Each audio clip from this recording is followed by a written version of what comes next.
we risk two health crises. We're trying to protect people. We're trying to make sure that frontline workers have everything they need and there's enough frontline workers in the fight against COVID-19. At the same time, we know there's a lot of underlying health issues every day in Africa. Every day, hundreds of kids die from malaria. Every day, hundreds of children die from measles. At the moment, measles vaccinations have been stopped in dozens of countries around the world. So it's really important at the moment that we don't make the prevention, worse than the cure.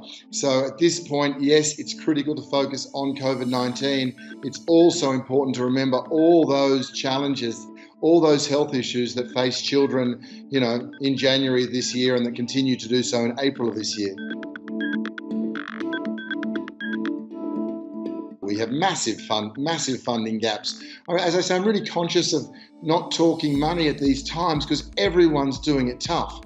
But I'm also very conscious of talking to epidemiologists that you cannot beat COVID-19 in one part of the world and close your eyes to another, be it in sub-Saharan Africa, and hope the problem will go away.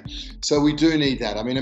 United States was incredible a month or so ago when the government offered $2 trillion to go amongst its people. The request for help is a fraction of that for hundreds of millions of people in sub-Saharan Africa. But, they can't be ignored at this time if we are truly to make this a global response and if it's to be globally successful against this pandemic. We know the funds are ultimately there. We know that there is the fiscal capability to ensure every child has a vaccine for measles. We know that whilst this pandemic must be defeated because it's hitting people in all corners of the globe and it's destroying economies, which also hurt people's health, we know that 5,000 kids have been dying year in, year out, every single day from malaria. Big countries that do have the resources, this is obviously not a time to turn inward. I think it's pretty clear that this crisis has told us we are all interconnected. The response will be interconnected. We know everyone wants to look after their own backyard, but of course, there is no such thing at this point in time. If your backyard is clean of coronavirus, that will matter for about 5 minutes because of our connectivity. So, yet again, there is a case in practice and principle to help those who are the most vulnerable. So often those people are kids.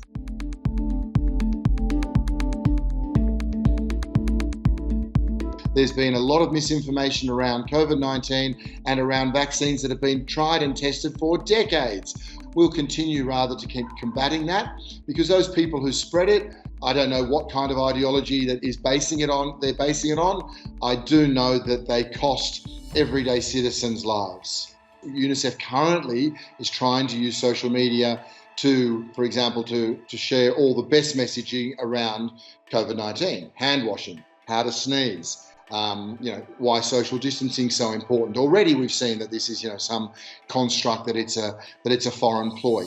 We know that's not the case, and I think our messaging so far has been successful.